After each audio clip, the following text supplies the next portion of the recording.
What is up, everyone, and welcome back to another episode of First Date Unsolved.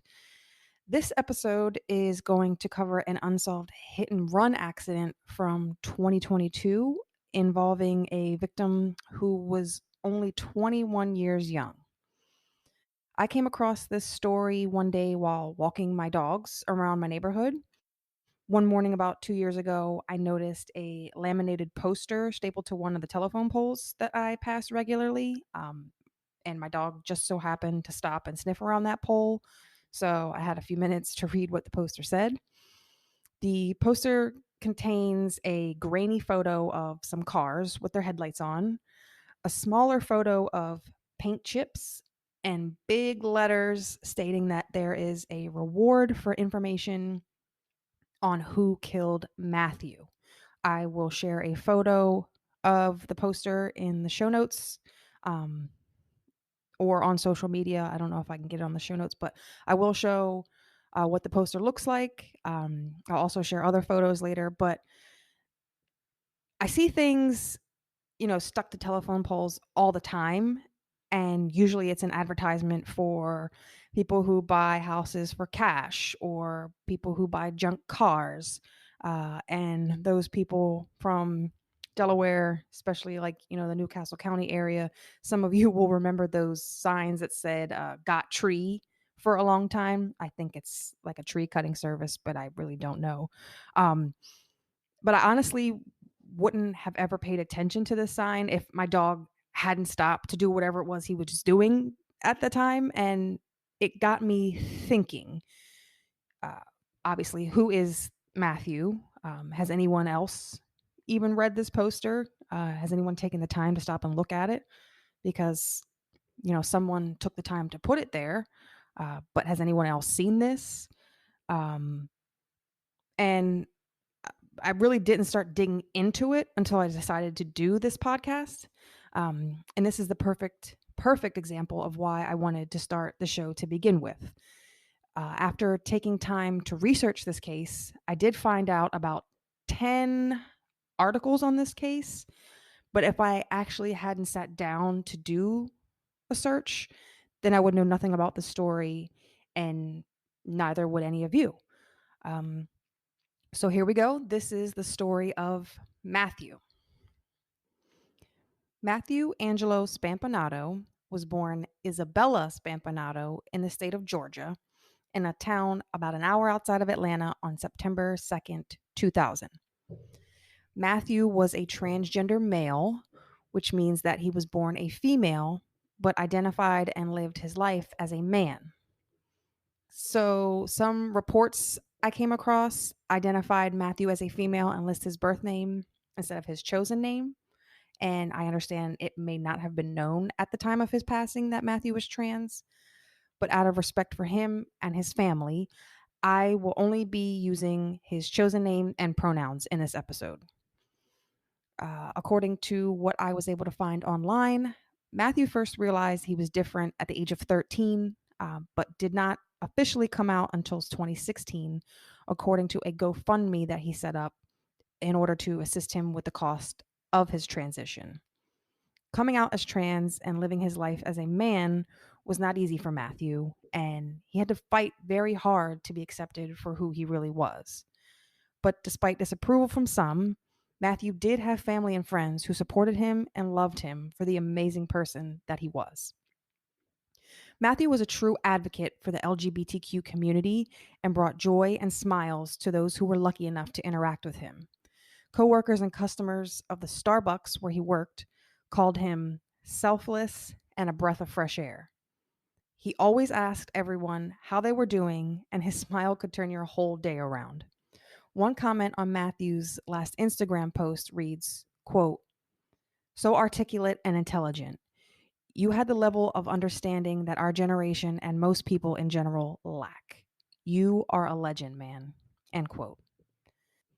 Sadly, Matthew's life was taken on the evening of February 9th, 2022, while he was walking home from work. Matthew was struck by a vehicle from behind and tragically passed away from his injuries.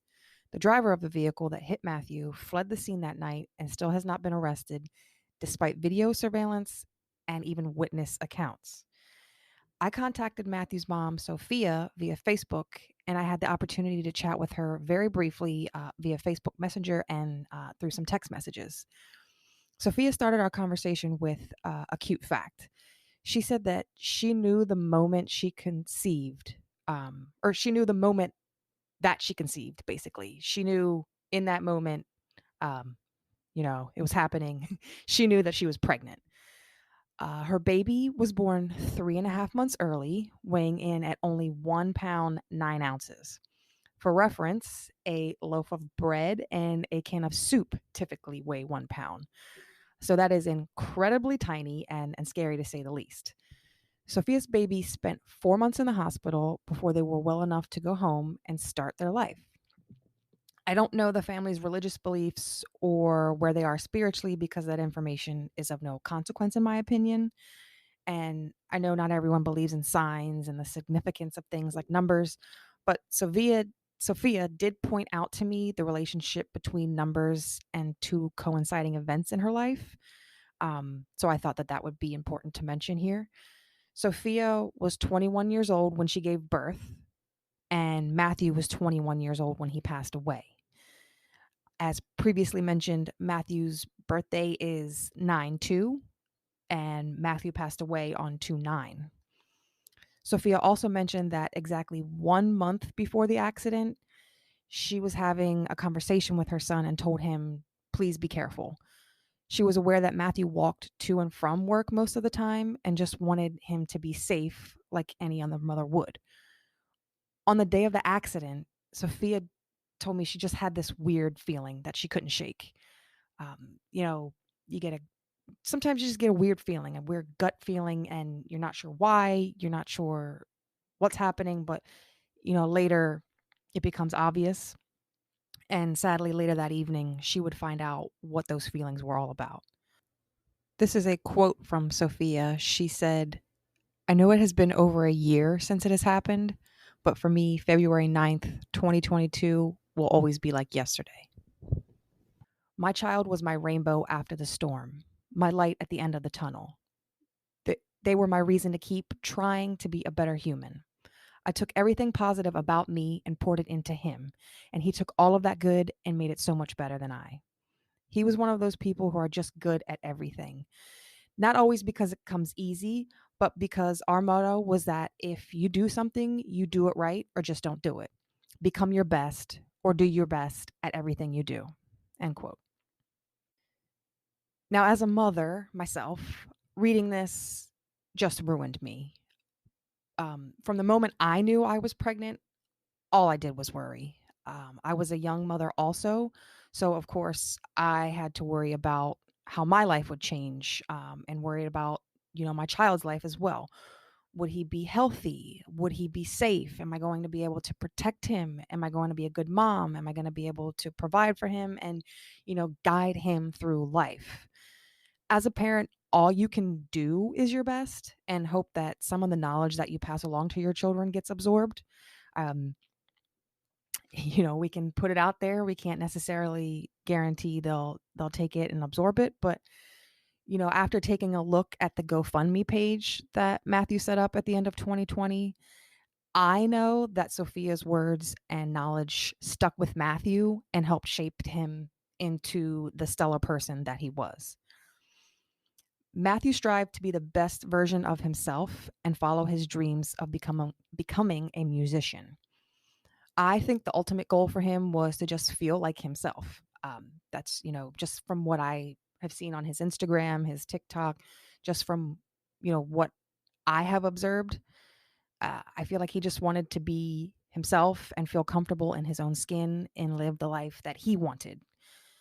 After visiting a friend in Delaware in the summer of 2021, that's when Matthew fell in love with our tiny little state and decided he wanted to start a new journey here.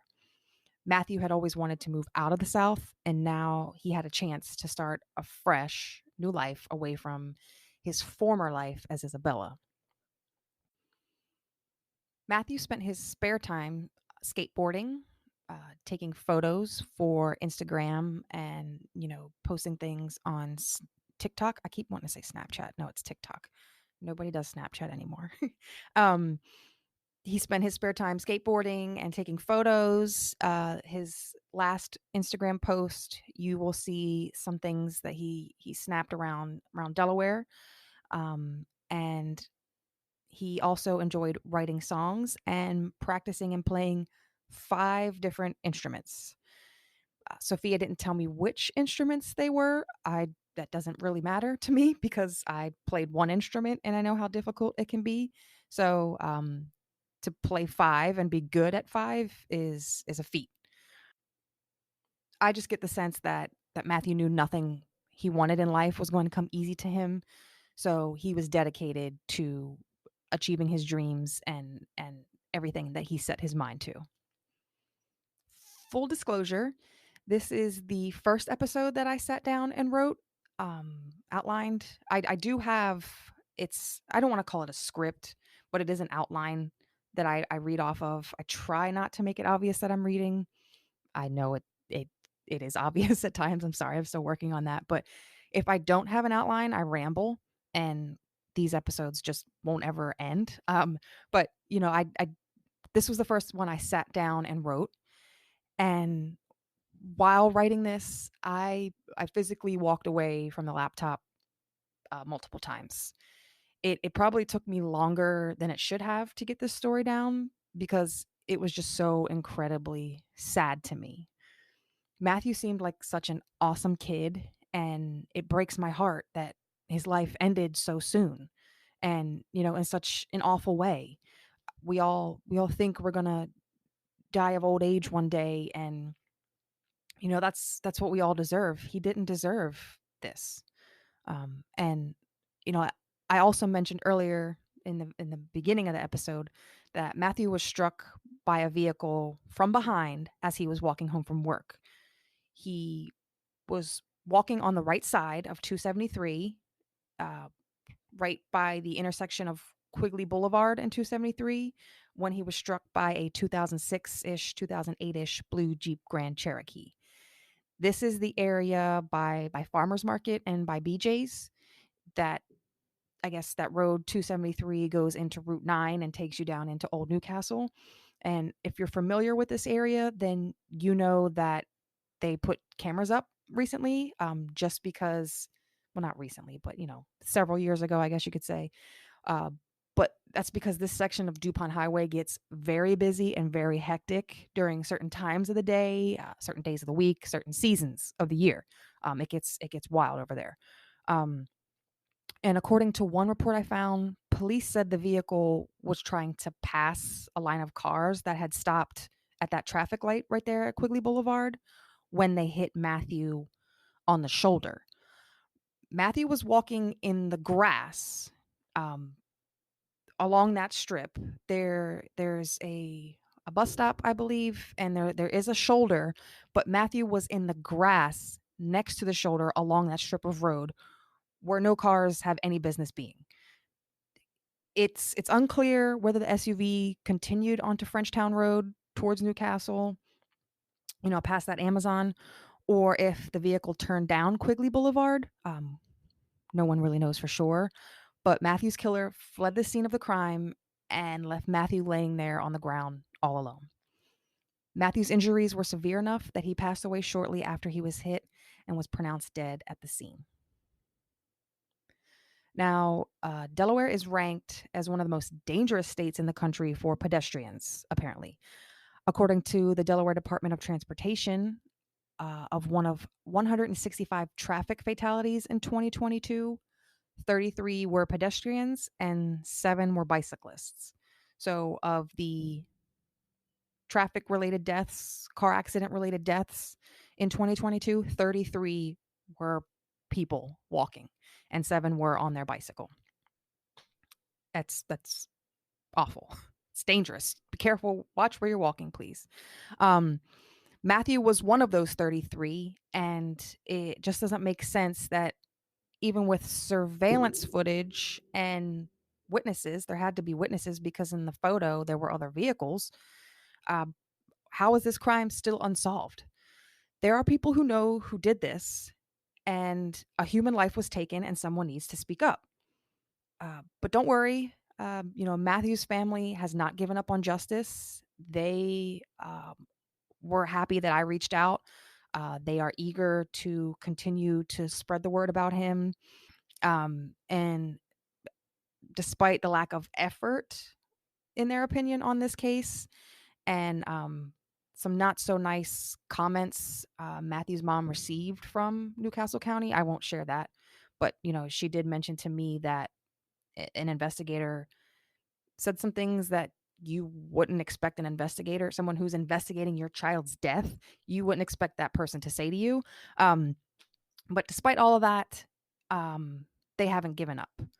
Sophia even came back up to Delaware on February 9th for the anniversary of her son's death and met with reporters to put his story back out in circulation. But this earlier in this year, 2023, the Eagles were in the Super Bowl, and that was the weekend of the Super Bowl. So for whatever reason, Sophia's segment never aired. Uh, you know, if you listened to the radio or watched anything on TV in this area at that time, it was all Eagles all the time. So I think that's really unfortunate that she took the time to come up here, um, and her interview was never aired. So I think that's really unfortunate. There is a $10,000 reward for information leading to the arrest of Matthew's killer. If you have any information at all, please contact the Delaware Crime Stoppers at 1-800-TIP-3333 or by going to the DelawareCrimeStoppers.com website. Um, but yeah, this is the story of Matthew. Um, it's a really sad one. All of these are going to be really sad, unfortunately. But you know, Matthew wasn't from Delaware, but he died in Delaware, and it's still a local unsolved case. He deserves justice. His family deserves justice. And again, if you know anything, please speak up. This, do the right thing and speak up.